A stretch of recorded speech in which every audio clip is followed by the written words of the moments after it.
Hey guys, thanks for tuning in to another week of At Ping. Got a couple video submissions. First one coming from a buddy of mine named Jim Borman. Let's hear what Jim's got to say. Hey Ping.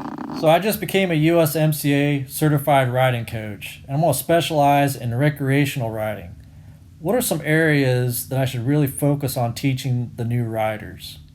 All right, Jim. Well, first of all, congrats on getting your USMCA certification.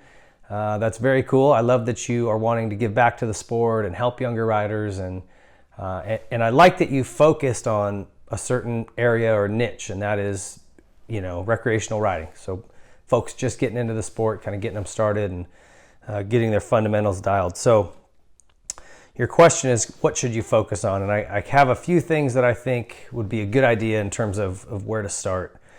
And it's all basically fundamentals. So bike setup. I've seen some people that are just getting started out. I know that sounds really rudimentary, but they'll have their levers way up or down, or bars way forward, or the brake pedals dropped way down. Just get them in the ballpark and in a neutral position with bar positioning, lever positioning, brake pedals, shifter, all that stuff. Make sure the sag is within reasonable limits and all that kind of stuff. So basic bike setup, body positioning.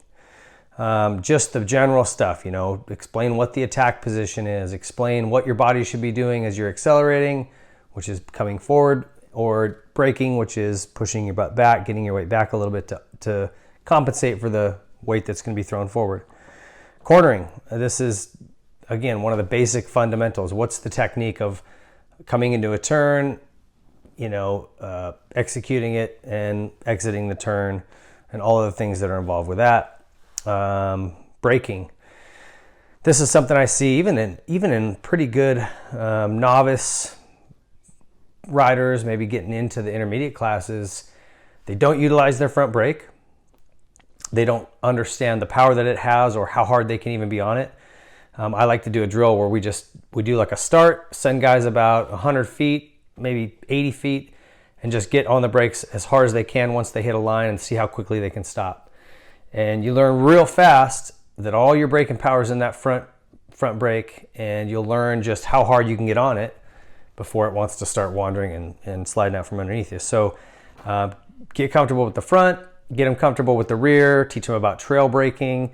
And then lastly, I would just say obstacle management. So not necessarily jumping, but just a log, a hole, some type of rut or bump, just how to negotiate and navigate basic obstacles. I think is another pretty good skill that would be beneficial to anybody that's just getting going. So those are my suggestions for you.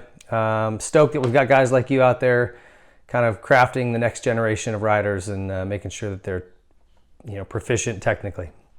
So good job, Jim. Thanks for the question. Next one comes from Luigi. Let's listen to this.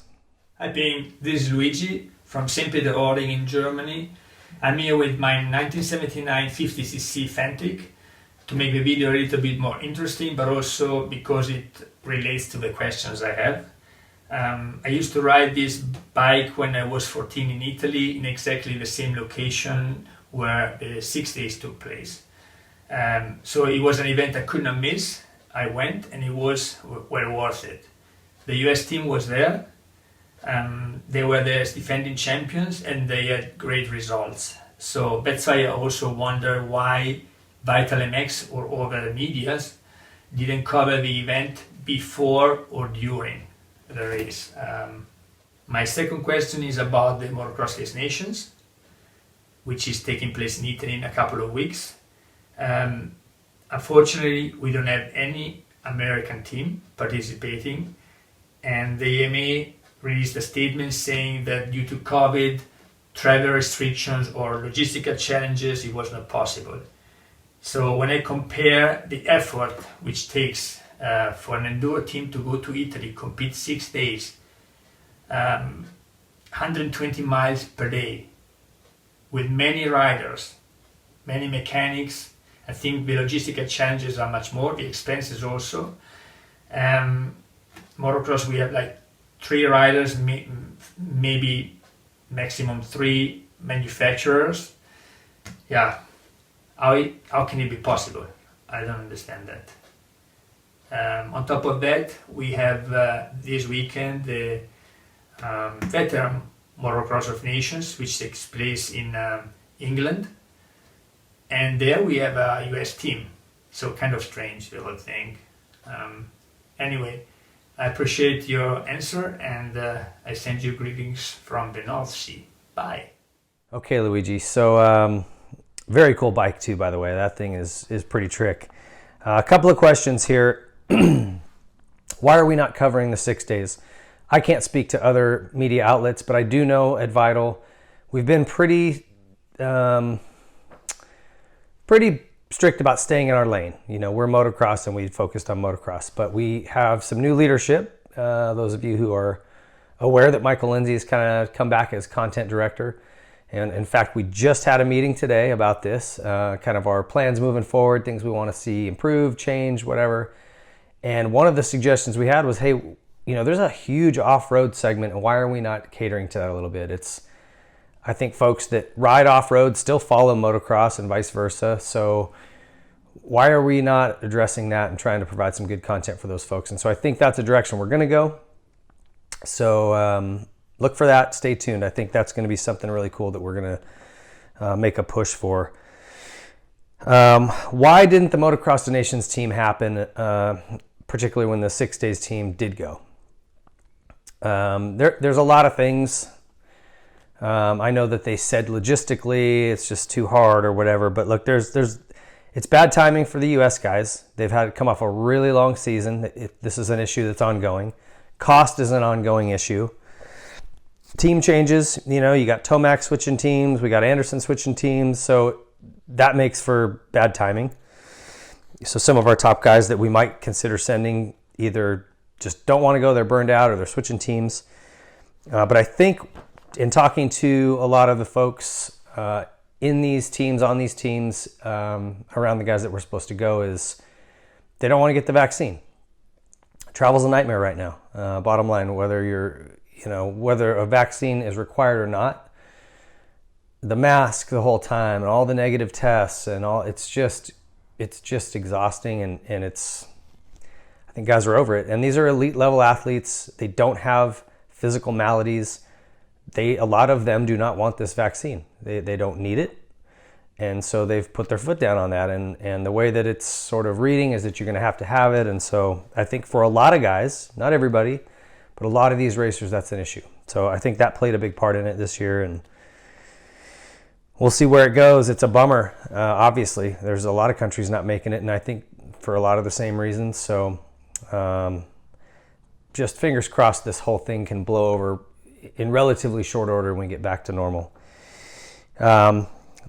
Luigi, thanks for the question. I appreciate it, buddy. And I'd love to see some video of that bike popping a wheelie. So next time you get it out, send us over some video.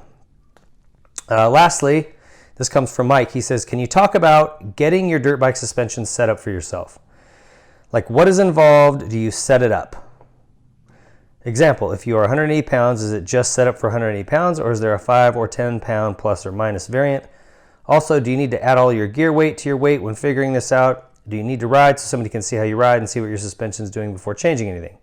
Thanks, Mike. So, Mike, you want to start with sag. Figure out what that is for your specific bike. We do a lot of race spec videos on here. Depending on what you're riding, you might be able to find that. We're going to continue to do those as new bikes change and come out. It's typically 105 millimeters. That's sort of become the new industry norm. But it's important. Find out what's right for your bike and get it set up. When you take sag, you want to be in all of your gear. That's important. So yes, you need to do that. I always recommend to guys, ride your suspension stock first.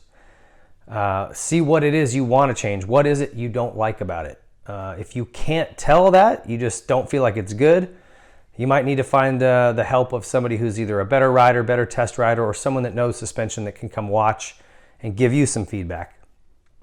If it's too soft, you should notice that. You should feel it bottoming out and say, okay, I'm too soft. Some of this is just experience and feel. Is the rebound too quick? Am I too deep in the stroke? I mean, some of that stuff is just, it takes some time and some experience. It's a learned skill. And like I said, if you don't have that, I would just enlist the help of somebody who does know how to do that to help you set it up. You can't always take it off and just send it to a company like Pro Circuit or Enzo or Racetech or Factory Connection.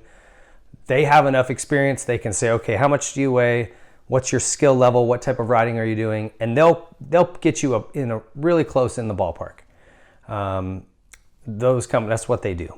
They're professionals in that arena, and so I would lean on them. And you can even go to those folks for sag numbers. Where should my clickers be? And if you want to try it stock and see how good you can get that working first, which I think is always a good idea, those companies should be able to steer you in the right direction. So I don't know where you're writing from. Sounds like I don't know where it is anyway, but maybe try somebody close to you that can give you a hand with that. And if you can't find anything, shoot me an email, ping@vitalmx.com, and I'll see if I can give you a hand with it, okay? I appreciate the letter. Thanks everybody for tuning in for another week, and I will see you next time.